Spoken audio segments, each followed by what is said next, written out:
नमस्कार, मैं श्रेया। बढ़ते हैं खबरों की ओर।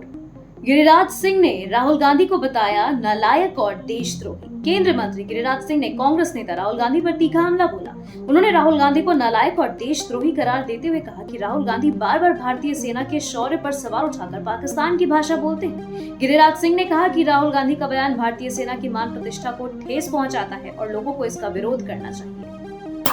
नीरज कुमार का तेजस्वी पर हमला, सिर्फ नोटिस दिया, बर्खास्त क्यों नहीं किया, लेन देन कर मामला सेट किया था क्या।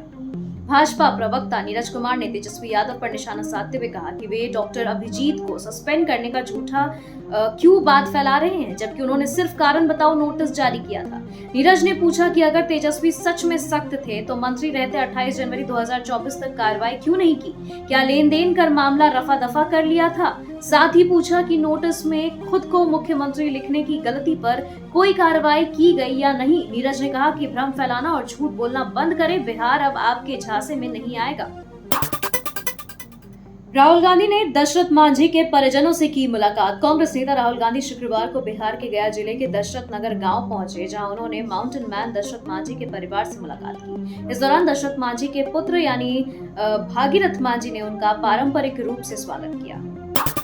उद्घाटन से पहले हो गया बड़ा खेल। दरअसल यह मामला सदर प्रखंड में मई पंचायत का है, जहां मनरेगा योजना के तहत 9.59 लाख की लागत से खेल मैदान तैयार किया गया है। उद्घाटन के लिए पंडाल सजाए गए थे और शिलापट भी लगाया गया था, लेकिन जैसे ही विधायक प्रणव कुमार अपने समर्थकों के साथ स्थल पर पहुंचे और शिलापट पर किसी भी जन प्रतिनिधि का नाम न देखा, वे आग बबूला हो गए और शिलापट तोड़ दिया और उद्घाटन 8 जून तक टाल दिया गया है।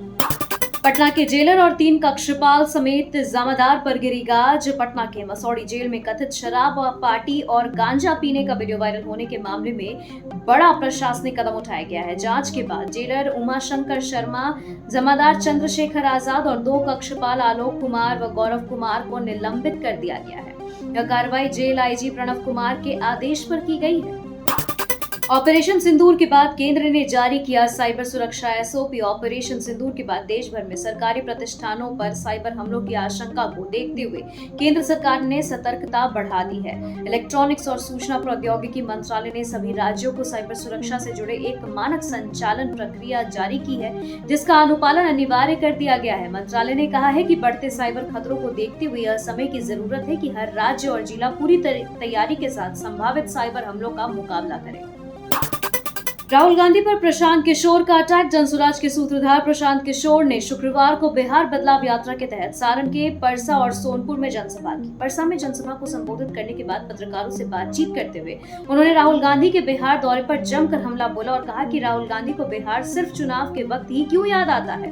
राहुल गांधी और नरेंद्र मोदी सिर्फ चुनाव के वक्त ही बिहार आते हैं, जैसे ही चुनाव खत्म हो जाता है उनका बिहार आने का सिलसिला भी समाप्त हो जाता है।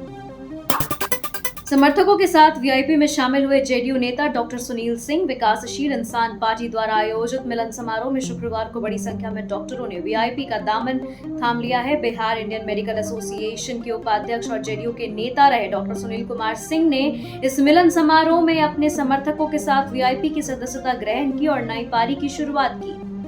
पीएम मोदी के सिवान दौरे से पहले पटना से रवाना हुए बीजेपी नेता प्रधानमंत्री नरेंद्र मोदी के आगामी सिवान दौरे को लेकर भारतीय जनता पार्टी ने तैयारियों को तेज कर दिया। इसी कड़ी में प्रदेश अध्यक्ष दिलीप जायसवाल समेत पार्टी के कई वरिष्ठ नेता पटना के सिवान के लिए रवाना हुए। सभी नेता प्रधानमंत्री के कार्यक्रम स्थल का निरीक्षण करेंगे और स्थानीय कार्यकर्ताओं के साथ बैठक कर तैयारियों की समीक्षा करेंगे। सरकार के दावे बड़े, लेकिन बेटी पढ़ाओ बना मजाक। बिहार सरकार एक ओर जहां महिला सशक्तिकरण के नाम पर योजनाओं की झड़ी लगाए हुए है, वहीं दूसरी ओर राजधानी पटना के प्रमुख महिला कॉलेजों की हालत बद से बदतर होती जा रही है। इन कॉलेजों में पिछले 10 वर्षों के दौरान केवल एक बार अनुदान राशि दी गई है, वह भी सत्र 2018 से 21 में, जो आवश्यक खर्च का महज 20 से 50% ही था। इस कॉलेजों को रोजमर्रा की जरूरतें पूरी करने में भी भारी कठिनाई हो रही है। खबरों के सिलसिलों में फिलहाल इतना ही। बने रहे डिजिटल इंडिया न्यूज के साथ। नमस्कार।